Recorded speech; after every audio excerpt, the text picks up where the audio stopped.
I'm Allison, And I'm Jill. and this is Fly as One, the YouTube series where we talk everything USA field hockey. Today we are joined by US national team member Ashley Sessa. Sessa is part of the squad that just qualified for the upcoming Paris Olympics during the FIH Olympic Qualifier in India. She hails from Pennsylvania and played club for WC Eagles. She won a national championship in 2022 with the North Carolina Tar Heels. She just took a year off to train full time with the national team, and she will be playing next season at Northwestern for the Wildcats. Without further ado, let's get into it. Hi, we're here with Olympic hopeful Ashley Sessa. Thanks for joining us. Thank you for having me.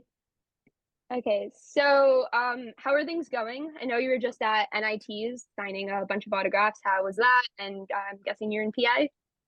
Yeah, so our region, I came from India back home and I went to the Spooky Nook for the first day of the weekend for U10s. And I went to support my little cousin who plays on WC. It was her first NIT. She was super excited, so I went up just to support her. And then I came back the next weekend to have a little meet and greet with Maddie Zimmer and sign some autographs and meet some great athletes. So, you just came back from like a 50-day stint in India. The whole video, okay, I have to say about the video, I forget who posted it, about what you were most excited about to like come back. People were saying like, I think you said Wawa cup of ice or something like that. So what kind of like has it been since like you've been back? Like how have you been able to like reflect on like your experience in India?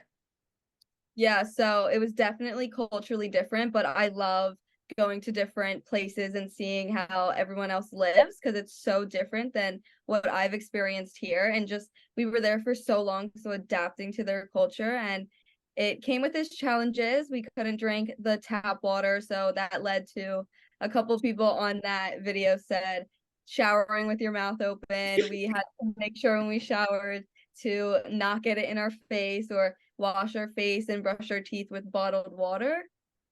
So I think it did come with its challenges, but at the end of the day, we did the job. We qualified for the Olympics. We learned some new things about a different culture. And now just taking that and going with it and then experiencing life with it. I can't imagine living without Wawa for 50 days. I think I would probably die. Oh yeah, my first thing was Wawa ice water. It's different. It's superior to any ice water there is. So thinking back to when you initially made the decision to take an Olympic year off, I mean, that was what, probably May of last year around? Yeah. So when you decided, and imagine that the decision was initially for Pan Americans to take the fall off, did you think that you were going to be taking the entire year off and, going to Olympic qualifiers and now going hopefully to the Olympics? Or was it kind of like, oh, I'm going to, and maybe hopefully if some miracle comes true, we'll go to the Olympic qualifiers?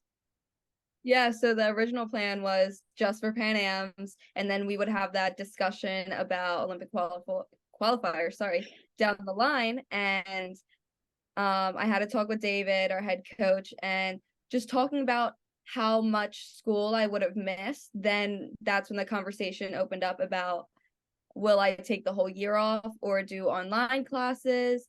And it just was kind of a little difficult decision, but then at the end of the day I decided, I said, hey, like one random practice I was like, yeah, I'll take the full year. Like it makes more sense, and I'll come back and just repeat my sophomore year and redshirt pretty much. And going to Pan Am's, it was hard work before, and then seeing how much we've improved as a team, whether it's culturally and on the field in our game of play. I think we knew after Pan Am's, well, I certainly knew that there was a really high chance that we could qualify with the group of girls that we had and the group of girls at home that do challenge us every single day we're on the field to get better. And then going into India, I think after we lost the final game to Argentina, they were third in the world and we came away 2-1. It was a good game. I think we held up incredibly defensively. So getting that confidence and then going into the Olympic qualifier, I think we were fueled up and we wanted nothing more and we did the job. Do you think that was like kind of like not like easier for you guys, but it allowed you to play like more loose because like, you know, like just you had come off like such a good game at the Pan Ams, but like you had nothing to lose at the qualifier. Like you wanted to qualify, but like you could just, I don't even know if that makes sense. I'm sorry. But you just like, because you guys had missed, like the expectation is that you were gonna maybe miss again. But like how did that play into like how you were able to play? Yeah, so I think Pan Am's it was a little more so it was hard because that little like gamble between yes, we have another opportunity after Pan Am's, and then when we didn't get the bid from Pan Am's, it was okay, this is our last chance. There's really like you have to go out and give it all because at the end of the day, say we didn't qualify, you're looking back saying, "Oh, I could have given this more effort." Like, no, that was not on anywhere in our mind. It was we're qualifying here and that's what we're doing.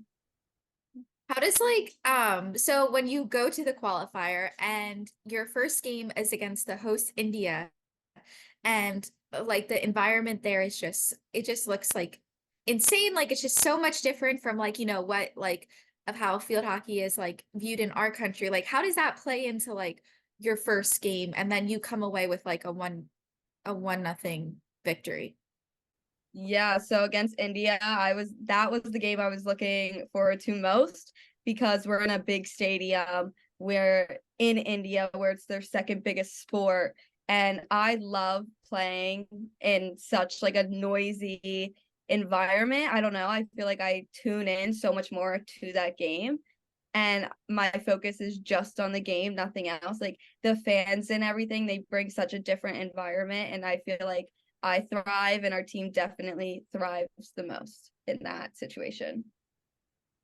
Do you think that like the experience would compare to an NCAA final, or is it really just nothing compared to it? Yeah, I think there's no comparison to it. It's a different game and at the end of the day, we're in India, it's their second most sport. So the fans are so passionate. They know the sport, they know what's going on. And I think with that, it's just a different environment. And again, it's just I wouldn't compare it, but I do think like there is some, but I wouldn't. Did you get a chance to listen to the commentary by any chance? I mean, I know most of the time you have like, I'm sure Chris sends you like actual replays, but like, do you get to watch the live stream at all or no? No, not much.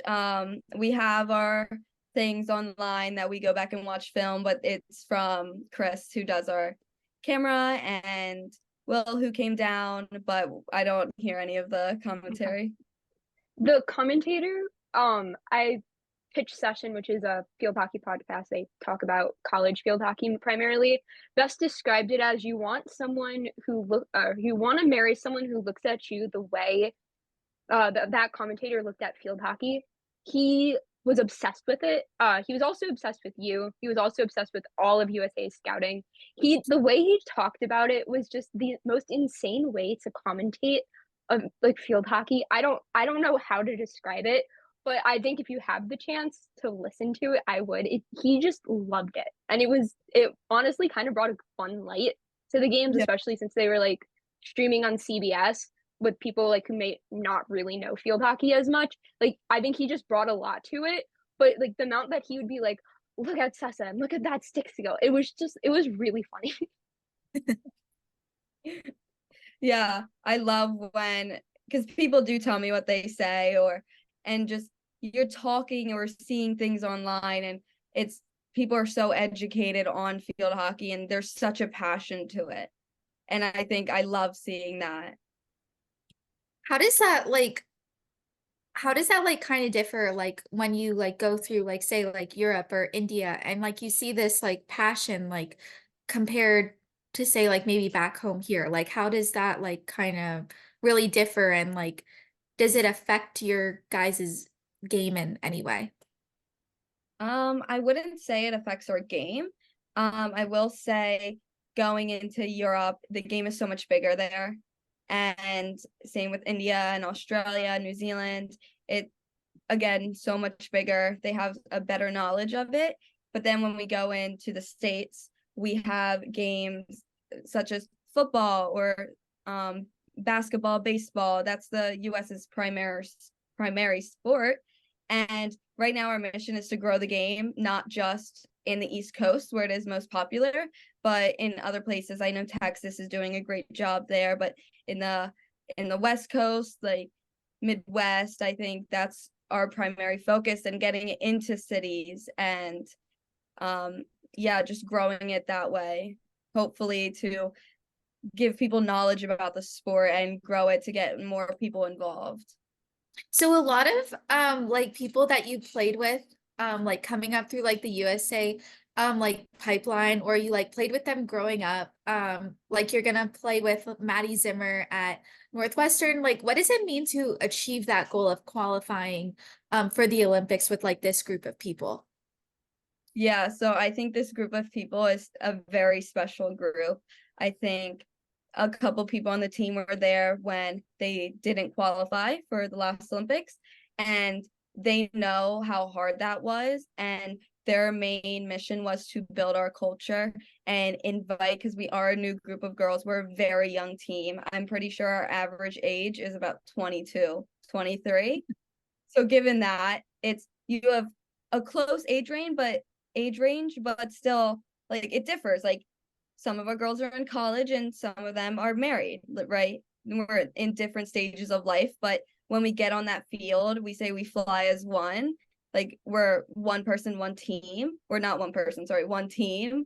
And I think just with that, our culture is just insane, and it has built us from like the bottom up. And I'm excited to see where we're headed and where we're going to go.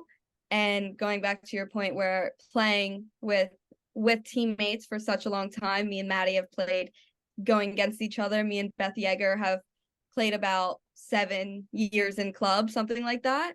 So we grew up together on the same teams, and now we're at the same level and hopefully going to the Olympics together. And it's such like a nostalgic feeling at the end of the day, because you're with your like best friends and you grew up with them, so you know a lot about them.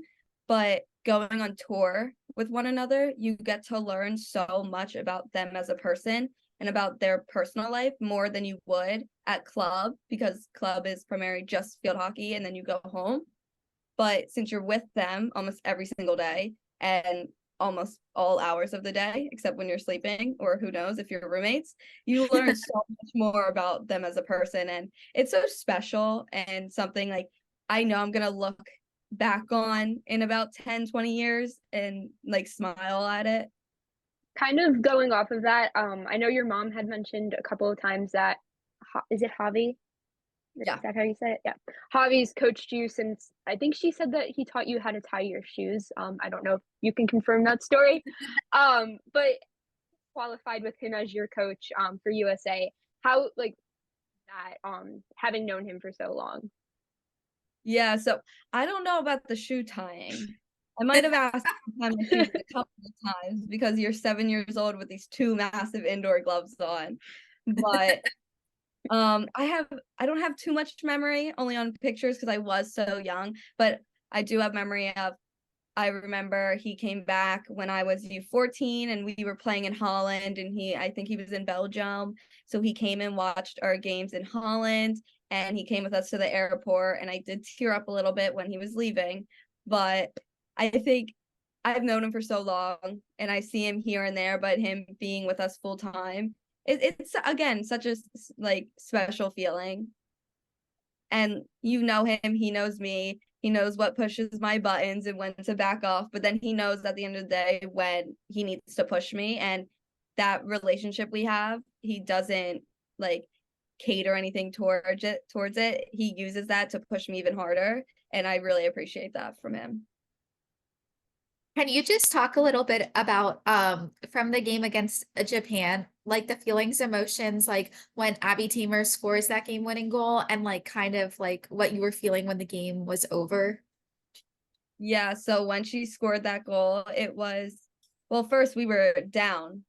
And when we came back, it was an insane feeling because we put one in and we said, no, no, no, we're not losing this. This is the game that we're qualifying. And we all wanted it so bad. So when that ball went in the back of the net, it was, it was such a surreal moment. Like, I can't even like put words into it. It gets me excited just thinking about it. And then after that game, it was such an emotional feeling that you had. We were all hugging, we were screaming, some of us were crying. And if you weren't crying on the field or taking pictures, you were crying in the locker room right after, calling your parents. I know the first thing I did was I called my mom. And and then that's when the tears came. But it was just, you can't even like put it into words. It was such a crazy and feeling that none of us took for granted, and we're going to come back and we want to experience that feeling in hopefully Paris. Did you guys, I'm assuming you guys saw the video of Passmore reacting after the game? Yes, I did. I had a lot of screenshots of it sent to us, and I will say he is someone who really believed in us the whole time. I don't know if because we didn't qualify last time, there was a lot of talk saying how we might not qualify or there's no way they're going to qualify, and just that negative reaction to it. But he was really that one person that believed in us the entire time, and just seeing that, proving to him that we could do it, I think really showed his reaction to it, and it was like a heartwarming feeling for us too. So now that you guys have qualified and like you were the roster to qualify, what's kind of like the next kind of steps about like who's like going to go play at the Olympics? Like, is there anything like will there be like not like a tryout, but if that may like what's the next kind of steps about narrowing down that roster kind of thing? Yeah, so right now we're on region. I'll head down in within the next week, and we start training again on the 17th. And then with that, we do have a tryout, and that's when people on our team will come and we'll have like a tryout date then. And with that, we do have 2 new people added, or 4 added to our roster. And from there, he'll select people for the team, but then that'll be after Pro League. So we head out to Pro League in Belgium and London, finish that out, come back, and then right when we come back is the selections. They'll be posted. Do you guys typically get your selections through like, I mean, the USA Field Hockey website, or I know for US Soccer they do FaceTime videos. Someone, a former Olympian for field hockey, said that they got called into a meeting. How do you guys typically get your rosters announced? Yeah, so for our rosters, I know for Pro League and Pan Ams, we'll get an email saying it's confidential for now until there's the press release about it. And that's all I know of for that. Okay. So with kind of the May June Pro League series and then training for the Olympics, is there anything specifically that you are like focusing like on as a player, which is whether it's like on the field, off the field kind of thing? Yeah, so definitely I'm focusing on my fitness. My main goal is I want to be the fittest I've ever been. And for that, whether it's strength and speed and endurance, that's one of my main goals. But also I really want to challenge myself to work on my mental aspect of the game.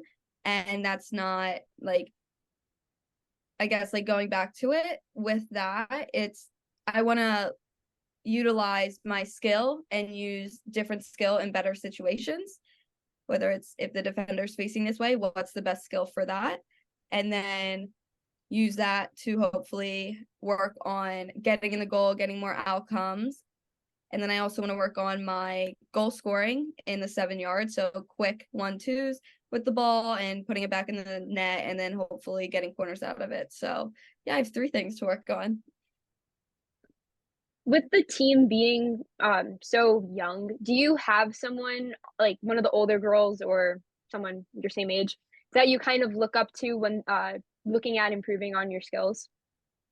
Yeah, so I definitely, we were roommates a couple of times. We joke around about it, but Allie Hamill, I think looking at her when she's there, I'm getting a little frustrated or anxious about a game or something. I look at her and she's even like she's probably feeling the same way. She just always looks composed. And when people look composed, no matter how they're feeling on the inside, I think it makes me feel a little better. So I always look to her, and if she's composed, then I'm like, okay, I'm good. But getting to know her more on a personal level has really gained my respect about her and has given me like the opportunity to look up to her in that point. Is there anything like either you personally or as a team that you thought that you improved upon from like when you guys played at the Pan Ams to when you were playing in the qualifying tournament? Yeah, so I think definitely mentally, it's whether it's coming out and playing a full 60 minutes and not having that drop off, because it is very common for teams to have one bad quarter or 10 minutes of not their best hockey. So I think we were definitely working on that, whether it's just playing out 60 minutes and eliminating that time where it's chaotic or hectic. And I think we did manage that pretty well. All right, do we want to go to the wrap it up fun questions? Yeah. Okay. So I feel like we know the answer to the first one, but we We don't gotta even ask have to it guess. because you're from Pennsylvania. Wawa or Sheetz? Wawa. Yeah, I mean, I didn't think there was gonna be a Yeah, I question. didn't think yeah. Yeah. What's your Um, go-to order at Wawa? Oh, I love to get a Wawa ice water. Their Boston cream donuts are so good. I always have to stop and get a donut once in a while. And then for sandwich wise or a hoagie, I think I was really into a meatball sub for a while. I love it. All right. one Oops. is I'm calling an audible on this one. Jason Kelsey announced his retirement today. How are you feeling? I know you're an Eagles fan. Yeah, so I had a feeling, but like the Philly girl in me, pretty proud. I think he's an insane athlete, one of the best to do it, or the best to do it. Just, I think, is it 7 Pro Bowls or something like that? Pretty crazy. I just have like this level of respect for him that watching his just or listening to his podcast and watching his series on, I think it was Amazon Prime, of like how his life was and how he grew up and how he is with his wife, Kylie, and how he is as a father. I think again gains my respect how he balances it out so well. And again, as an Eagles fan, I'm proud of him. I'm happy for his retirement. I think he did what he did, and yeah. Um, do you have any game day superstitions? Yes. I listen to music when I come in, and I don't get changed right away. I know a lot of people do their meditation and all of that in there, but I kind of just sit there and stare at the wall a little bit, text some friends, just honestly get my mind off hockey for a while. It calms my nerves. Like a couple of my friends, I'll text them and they're like, "Aren't you about to play a game?" And I'm like, "Yeah, I have to go out to the field in about 5 minutes, but we're good." Oh, I also have a Red Bull. I think that's probably my main superstition, is having a Red Bull for a game, some caffeine. What's it about? Do you have any foods that you're most excited to try while you're in Paris? I didn't think that far ahead. I don't know. Should I try something? Do you guys have any suggestions? I mean, I feel like their naan can't be as good as India's. So Yeah, definitely not naan. the naan Yeah. was And unbelievable. I feel like their pastries are like, I feel like the pastries just look top notch. Yeah. I also do like trying coffees. Mm. Trying their coffees, whether it's a cappuccino or a flat white. I like to go to, so I like to see what they do and how it differs. If you're a big caffeine person, was there like, sorry, no stop, but was there a like Starbucks in like India and all that? Like, could you guys still get your caffeine like fix? Yeah, so a couple of us brought a French press with us and coffee grounds. And there wasn't too much, but luckily our hotels did have coffee there and they had like an espresso machine. So I think that really helped. Um, are you binging any TV shows currently or have any good recent movie recs? Oh, so I just finished One Day, and that was trending. I saw and I watched it. Pretty good. I'll recommend that one. And then I am watching Suits right now. It's pretty popular right now. I feel like a lot of people have said they're watching Suits. All right. And then the last question is, do you have any advice for players who want to be Olympians in the future?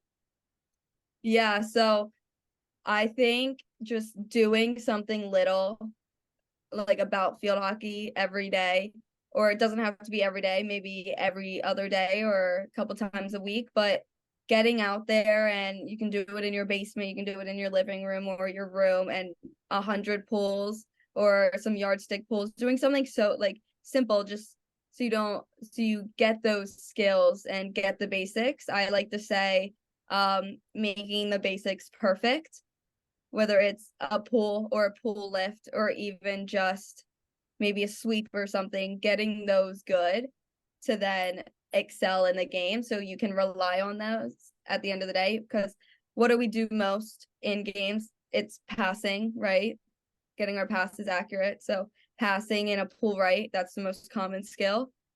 So if we excel on those, then we'll excel in the game. So I think just keeping with it, keeping active and doing something every day, but not forgetting to take that rest. I think the rest is the most important. We just came back from 49 days in India, and I just did maybe a week or 10 days of nothing, right? I did go out. I went on a couple of runs, but I didn't pick up a hockey stick until maybe halfway through that. So taking that break, taking that mental rest away from hockey to then like pursue your personal life and hang out with friends that aren't involved in field hockey, get your mind away from it. I think that is just such a key point to it. Okay. Thank you so much for joining us, and I guess we'll do a post recap after. I think that was some really solid advice from Sessa. Thank you so much to Sessa for joining us, especially for our first episode. So Jill, what's going on around field hockey right now? College teams are getting ready for the spring season. Working on fitness, getting some spring scrimmages in, just sharpening up those skills before summer comes and the fall season will be here right before we know it.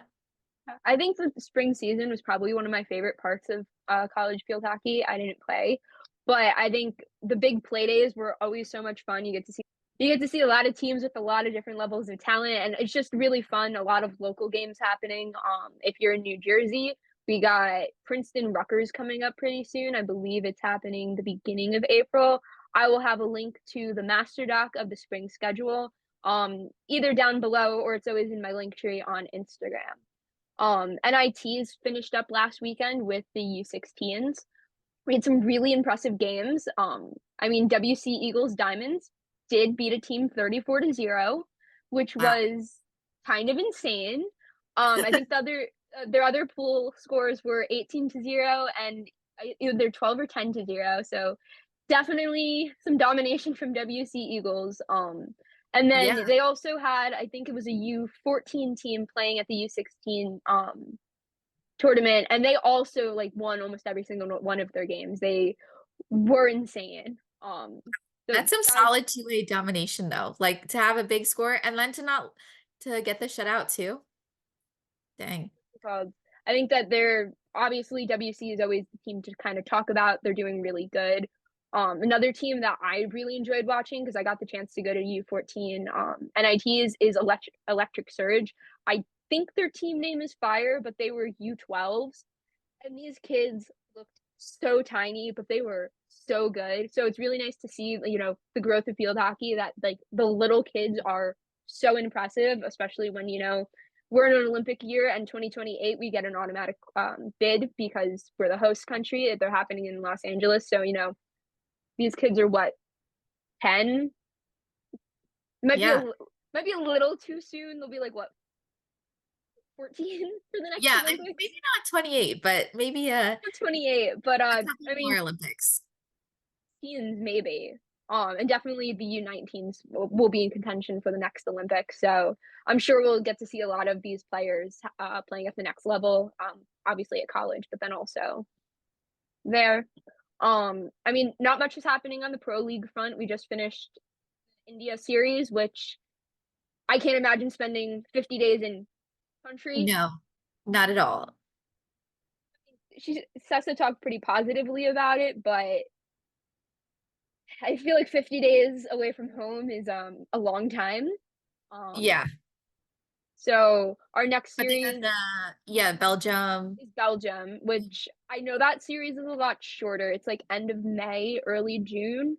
Yeah. Um, I don't 'Cause I don't know if we've announced if we have any like tune-ups happening between. I don't I don't think so yet. I know they usually will scrimmage like the men's team like from time to time, but I don't think there's been any like definite scheduling yet as of right now. Yeah, I feel like we probably can expect tune-up. Probably I'm gonna put it out there, probably against Canada. Just Yeah, because that's regionally it makes sense. I know for indoor, I believe those rosters just got named for men's and women's. Those are happening very soon. I need to check the dates on that. yeah, I do know. Yeah. It's in an I Instagram post. Yeah, I know a big person who stood out, who got named was Abby Burnett. She had a good rookie season for Michigan, so it'll be really cool to see what she can do at this tournament. And she played at Hockey U5, Five. Hockey Hockey 5. Yeah. Fives? Yeah. Yeah. Yeah, she did pretty good in the Hockey Fives tournament. So I'm interested to see how she does. It's always fun to see when the men's team gets back on. Mhm. Obviously, our men's team isn't, as well developed as our women's team. And kind of in men's team's news going along with that, USA Field Hockey just announced that they're going to have a Hockey Fives men division at the AAU Junior Olympics this summer. So, That's that's a really great nice. start for growing the sport, especially, with the 2028 Olympics coming up. The men's team has an automatic qualifier too. So Yeah. they're gonna, be competing in an Olympics. I know historically if they competed in Atlanta, I'd assume they did. I Yes, don't I maybe so. don't I don't really know, but our men's team historically isn't as great, so it's good to see them getting some more opportunities, and it'll be interesting to see how they do at this Pan American. Also on the indoor Pan American roster, you have Riley Heck from UNC, who's always, a fun player to watch. She just won the Honda Award. And then another standout for me is Reese Diario. I don't think I'm saying that right. She's, I believe, a U16. She just spent the fall in the Netherlands, didn't play for her high school. But she is one of the most talented players I've seen at that age category. I believe she also plays for WC Eagles, so maybe Yeah, she I was was on gonna that. say. I think she was probably on that diamond team, but she's on the junior national team, and she's just been phenomenal from every single game I've seen of her. So I'm really excited to get to watch her in a little bit of a more competitive setting at the Pan Ams, and I think she's going to be one to definitely like watch. Okay, Yeah, Hope Rose is always an exciting player to watch. She's just so she's so quick. She's just so smart. She sees the field really well. I think I think the mix of her and Riley Hack can be a really lethal duo for the US team. Yeah, I think it's always fun when you get to watch two college players who have been doing so good at their respective colleges kind of get to collab and see like what's going to happen. I mean, obviously we get to watch it a lot with the national team. But I think it's a lot of fun to see it see it especially in indoor, which is like we don't play indoor in college with the exception of like the Big Apple tournament that just happened, and I think Yeah. Michigan might have had an indoor play day. I want to say it was Yeah, I Michigan. feel like I did see that. Something Yeah, like so we don't get to watch a lot of indoor, so it's really fun to get to see them collaborate, especially on like such a small field. So it's a little bit of a different game, and it's a lot of fun to watch. Brandolyn I don't even know if Highball. She's the goalkeeper at James Madison. She is going to be playing her 5th year at Louisville. So that's a big pickup for the Cardinals because they've really utilized the transfer portal when it comes to goalies, and she had a good year for James Madison. So that'll be interesting to see how she fares up in the ACC. Yeah, I feel like we've been seeing a lot of transfers recently. I'm just pulling them up on my phone because I have an Instagram folder full of all the announcements. Yeah. What's it called? I think we've been seeing a lot of transfers in the last couple of weeks. Shannon McNally from Indiana is transferring to SJU, which I'm really excited about. Ooh, that's a good pickup. Yeah, I feel like she's been doing pretty good. So it's gonna be interesting, especially on like this SJU squad. The other one that I was really interested in, and I know I'm going to say her name wrong, is Kiki D Brun. I don't know how to say her name. I'm not good with names, but she's from California, and she's going to Boston College this season. Ooh, that's a good pickup because Boston College they lose Margot Carlin. I think they lose Margot Collins. That would be a good cut. Margot Carlin, yeah. And I think that Cal's coming off of a really strong season. They won their conference championship, and they had a lot of 50-year transfers last year. So I think that like they had Venti from Northwestern. So I think that she's gotten a lot of experience playing with some very high caliber players over at Cal. So I think that's going to really help her with this transition. And I think it's also interesting to think about it in terms of ACC field hockey. What's it called? Because Cal's joining the ACC. So now That's true. she's gonna be playing against Cal, but she's gonna be in the ACC, which like you would think of is as a step up. We've also, I guess we could also touch on the fact that we've had a decent amount of conference changes.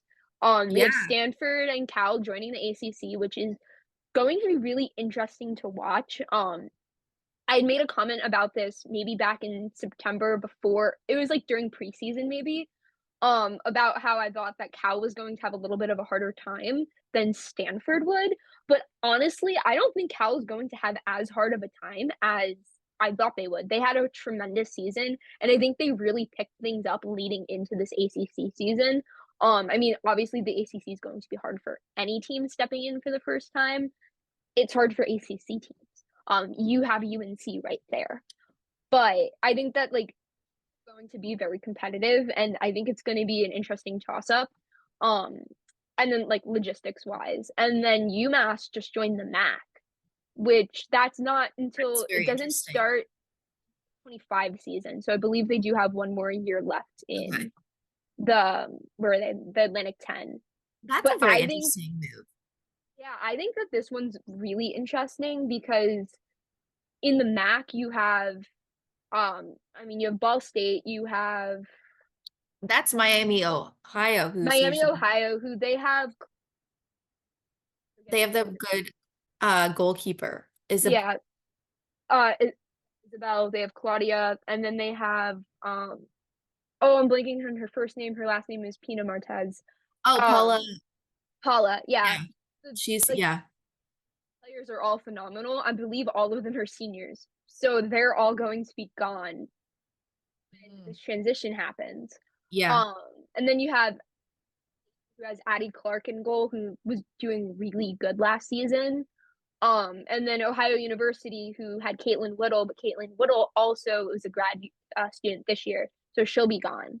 So I think that like they have a lot of players who, a lot of their star players are graduating. So I think that's going to be kind of a really big toss up to have UMass, who's such a dominant team, joining that conference. And I want to see what team steps up in the A10 because like right now it's UMass and SJU, but VCU has Marina and there's a freshman and sophomore duo who they've both been really good at VCU. So I'm interested to see if VCU steps up and becomes like the top competitor with SJU when they leave. Yeah. Because yeah, SJU in the past couple of years has been the one to pretty much dominate.